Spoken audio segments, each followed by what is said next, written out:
महाजन तहलके जा 3 union councils जा ऐं टाउन कमेटी जा रहवासियो, अस्सलाम वालेकुम। GSN अचण जो मक़सदु त ॿुधी छॾियो अथव। शॉर्ट नोटिस ते आयासीं, कम उन सां आहियूं। साईं GM सैद घणो करे मुख़्तलिफ़ शहर पढ़ंदो हो और उन में हींअर मूंखे पोइ स्टेशन ते उस दोस्तनि पुछियो त पेर खयों पियो अचिबो न, त वोए वोए कंदी वस, वोए वोए कंदी वत, मतां वोए विसारी, पाणी हार म पधरो, रोए मंझाई रत, सबुर वॾो सत, सघा मिड़े सिपरी। उन करे पंहिंजे वतन जे दिफ़ा, पंहिंजे माण्हुनि जे हक़, महरूमी ग़ुलामी मां निजात, हमेशह जिदोजहद आंदी आहे। न त जेको ग़ासिब हूंदो आहे या ग़ासिबनि जो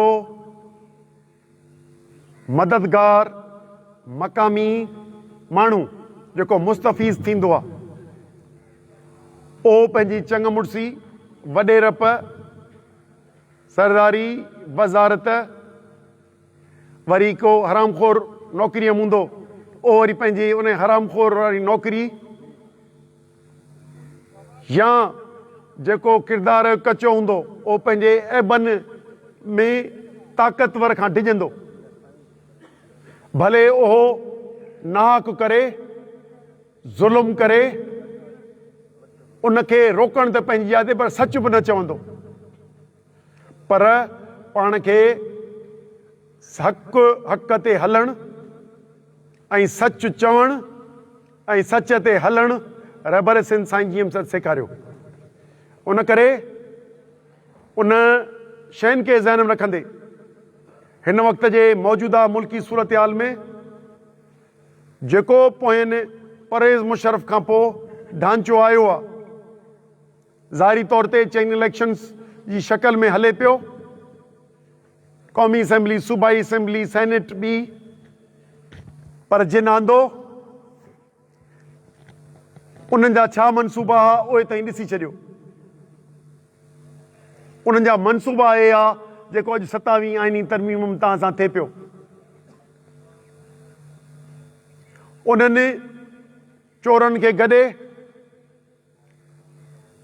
हितां जी सिविलियन, हिकिड़ा असांजा फ़ौज जा वक़्ता, हिकिड़ो फ़ौज खां सवा जो सिविलियन दौर आहे।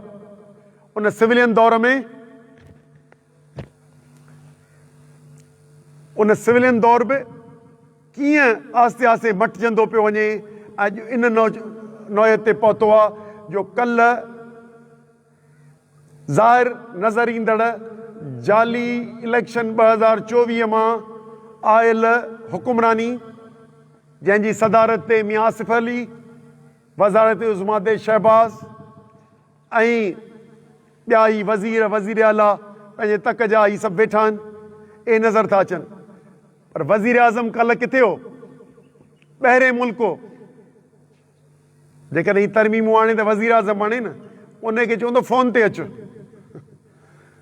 अॼु वज़ीरनि खे विहारियूं था इन ते हा कर, ऐं उन ॿाहिरें मुल्क मां वेठे फ़ोन ते सदारत कई आहे ऐं इहो कानून पास करायो अथसि, हुकूमत खां पास करायो, अञा असेंबली में हाणे वेंदा।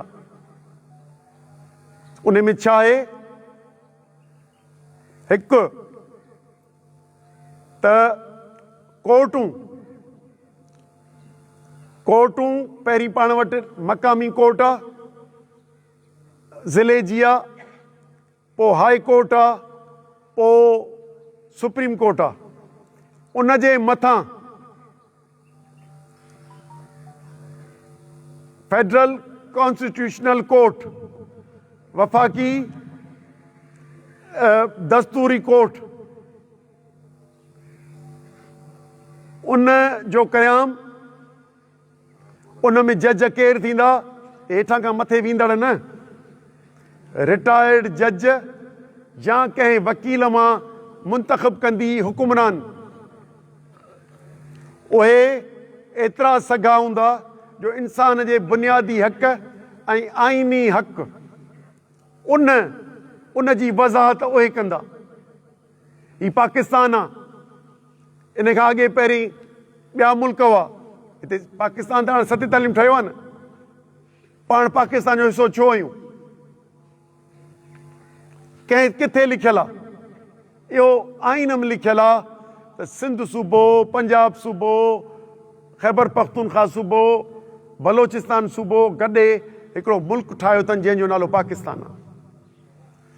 उन में इख़्तियार ॾिनलनि त मुल्क वफ़ाक़ जा कहिड़ा हक़ आहिनि, सूबनि जा कहिड़ा हक़ आहिनि। उन्हनि सां भले असांजो इख़्तिलाफ़ हुजे, असीं उन्हनि खे तब्दील करणु चाहींदा हुजूं, पर हिकिड़ा हक़ आहिनि। ईअं इंसान जा बि शहरीअ जा हिकिड़ा हक़ आहिनि जिन खे बुनियादी हक़ करे महफ़ूज़ कयो वियो आहे।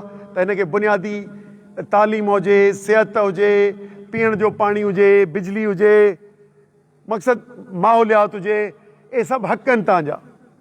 हाणे इहे हक़ तव्हांजा कॉन्स्टिट्यूशन जे मार्फत महफ़ूज़ हूंदा आहिनि। जिते तव्हांजी हक़नि जी लताड़ थींदी आहे पोइ कॾहिं कंहिं खंभे खणी वेंदा आहिनि हलिया, कॾहिं माण्हुनि सां का ज़्यादती थियल हूंदी आहे त उहे पंहिंजा आइनी हक़नि ते दावेदारी कंदो आहे कोर्ट में वञी त मुंहिंजो आइनी हक़ तहत लताड़ विया आहिनि, जेके पोइ तव्हां कोर्टुनि में पेश कंदा आहियो। हाणे उहे जेके मौजूदा कोर्टूं आहिनि उनखे छॾे आइनी कोर्टूं अलॻि कयूं वेंदियूं, यानी जेके तव्हांजा बुनियादी हक़ जेके लताड़िया वेंदा उहे तव्हांजूं ही आम कोर्टूं कोन ॿुधंदियूं। किथे तव्हां कंदासूं? वरी जेकॾहिं डोड़ी डुकी उन में बेंच में पहुतासूं, करोड़ ख़र्च करे पहुतासूं, त उते जज अहिड़ा रखी छॾिया अथनि जेके पंहिंजे कैरियर में जज थी भर्ती थिया हुजनि नंढे मां वॾो, त सम्झिजे त भला पंहिंजी अहलियत ते थियो हूंदो। उहे रिटायर्ड नामज़द या वकीलनि मां नामज़द करे ऐं उनखे मुक़ररु करे छॾींदा। हाणे उहे कहिड़ो इंसाफ़ ॾींदा? इहो छो कयो वियो आहे? सुवालु ईंदो न, छो कयो वियो आहे? किथे किथे कोर्टूं पोइ ईअं जज ऑर्डर कढी था विझनि, चऊं त इन्हनि जो बि दर बंदि हुजे त बुनियादी इंसानी हक़ लताड़ियूं त आइनी कोर्टुनि वटि अचनि जिते असांजा मुक़ररु कयल जज हुजनि। वरी हाई कोर्टुनि जो ॿेड़ो पिया ॿोड़ीनि, उहो बि इन में शिक आहे। हाई कोर्ट जे कंहिं बि जज खे जीअं ऑफिसर खे बदिली कबो आहे न, केॾी महिल बदिली करे ॿिए सूबे में मोकिले सघिजे थो। यानी कंहिं जज वटि को चङो जज हुजे, तव्हां दरख़्वास्त खणी वञो त बाबा हिते असां सां नाइंसाफ़ी थी आहे, या अपीलेंट कोर्ट में वञो ऐं हू हुकूमत जे ख़िलाफ़ या कॾहिं हींअर गिरफ़्तार थिया न छोकिरा, उन्हनि खे छॾाए विधऊं, अहिड़ो कहिड़ो थिए को केस कोड़ो खणी वठे त उनखे बदिली करे चइबो आहे पिशावर हल, या वरी पिशावर में को ग़ैरत करे त उनखे चवनि हल बलोचिस्तान, या वरी हितां हल तूं पंजाब। त यानी जजनि खे, मौजूद जजनि खे ख़ौफ़ज़दा करणु ऐं नाजाइज़ कोर्टूं रखणु। टे, आइन इज्तिमायत खे ॾिसंदो आहे, सभिनी इंसाननि जो फ़ैसिलो कंदो आहे, पर हिते मथे नानीअ वेड़ो ठाहियो अथनि सदर, वज़ीर आज़म ऐं चीफ आर्मी जो। हाणे उनजो नुक़्तो पिया आणीनि, अलाह कंदो त न थींदो, पर जे थींदो त वरी ॿोड़ींदासूं, पर उन्हनि जो मरण ताईं हिसाब कोन थींदो। अड़े बाबा न बि असां बि उहे बि जॾहिं मामला या कंहिं पुछाणे ते त उन्हनि जो जवाबु ॾींदा हुआ। हीअ ताईं उन्हनि खां मथे थियो छा? के हीअ इहे पिया कानून आणीनि, यानी सहूलियतकारी छा? वरी तोखे 2 साल एक्सटेंशन आहे, हाणे तोखे 5 साल था करियूं, ऐं असेंबली खां बि वॾो था करे छॾियूं पावर तोखे, पर 30 ताईं तोखे करे छॾियूं, पर 29 में इलेक्शन थींदी, इन में असांजी पारत अथई, ईअं ई जालसाज़ी कराइजांइ जीअं हीअं नानीअ वेड़ो आहे छा? हीअ जेको मुल्क लाइ भयानक तस्वीर, जंहिंमें हीअ जेको इलेक्शनी निज़ाम जे ज़रिए आइन में लिखियल हो त अवाम जे बालादस्ती या सिविलियन बालादस्ती थींदी, उहा फ़ौज, पुलिस, अदालतूं सभु इन्हनि जा कानून उहा ठाहींदी, उन्हनि जे मथां छतरी तौर ते अॻे बि पोयनि जे इशारनि ते कमु कंदा आहिनि, पर हाणे हुकुमनि ते कमु कंदा जेकॾहिं आइनी तौर ते उन्हनि खे इख़्तियार मिले पियो। उन करे इन भयानक तस्वीर ते ऐं ॿियो नाणू, उहो त हितां जा जेके बि सरकारी मिल्कियतूं आहिनि,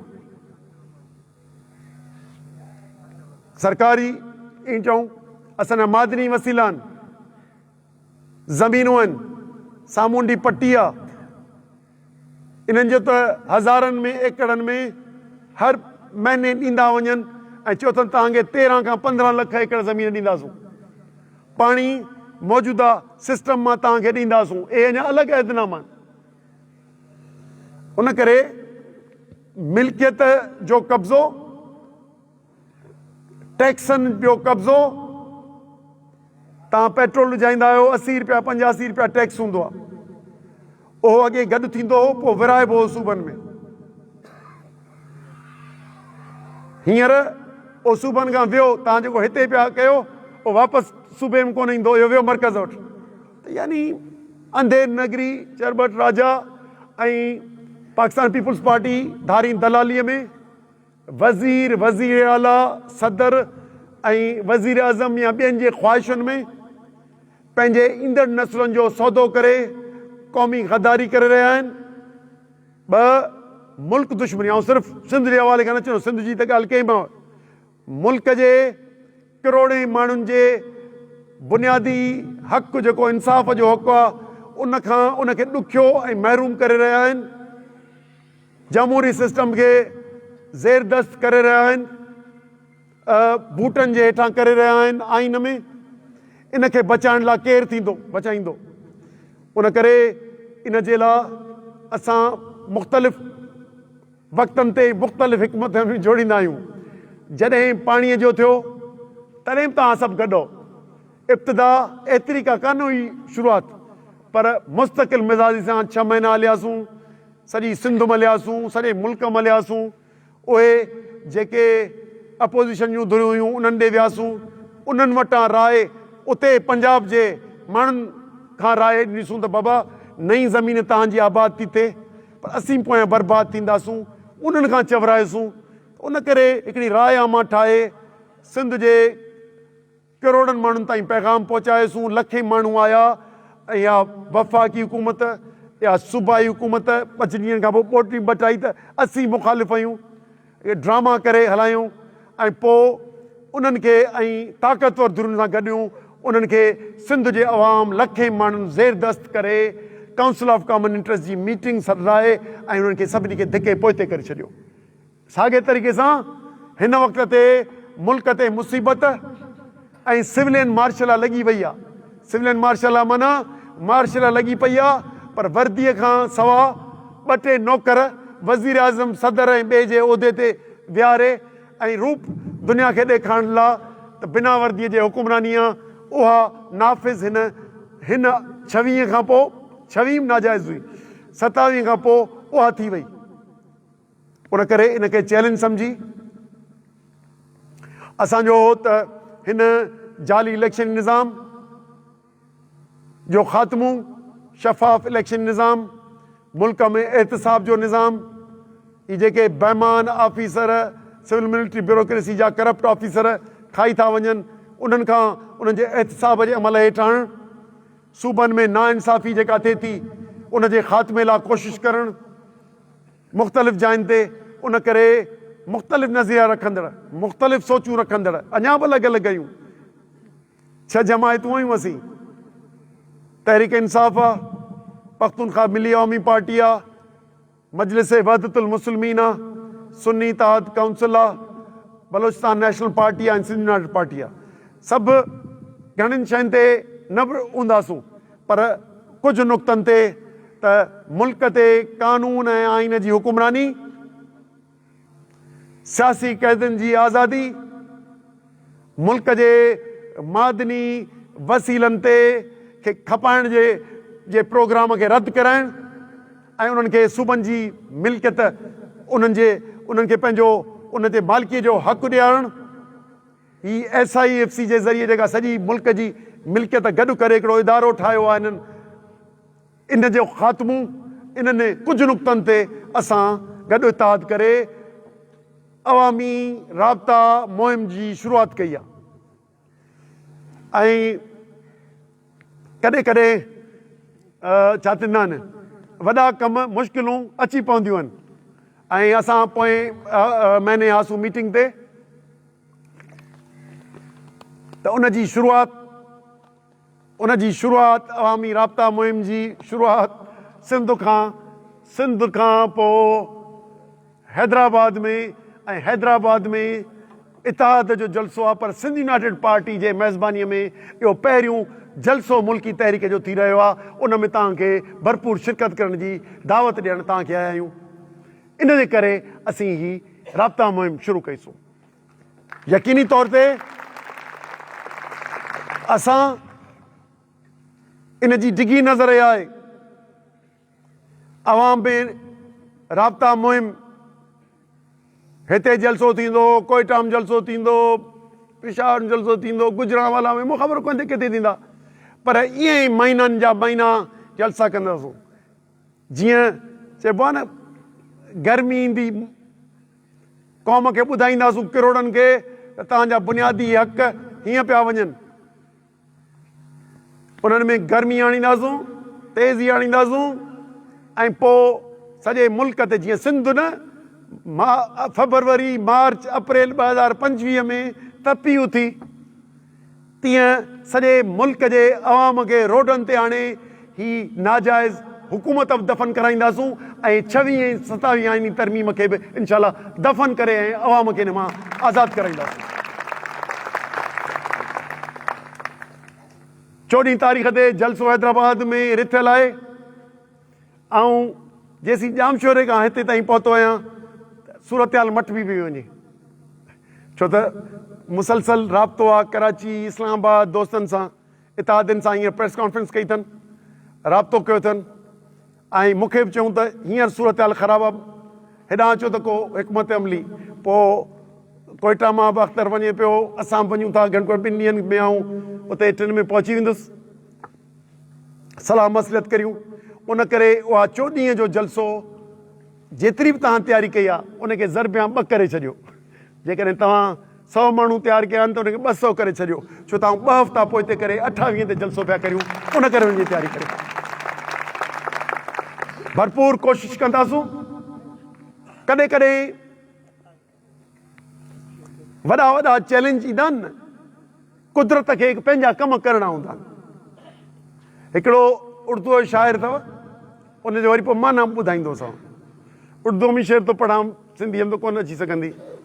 उनखे चयो आहे त तुंदिए बाद मुखालिफ़ से न घबरा ऐं उकाब, हू तो बाज़ खे चवे त गरम सख़्तु ख़राबु हवाउनि जेके तुंहिंजे मुखालफ़त में अचनि इन खां घबराए न।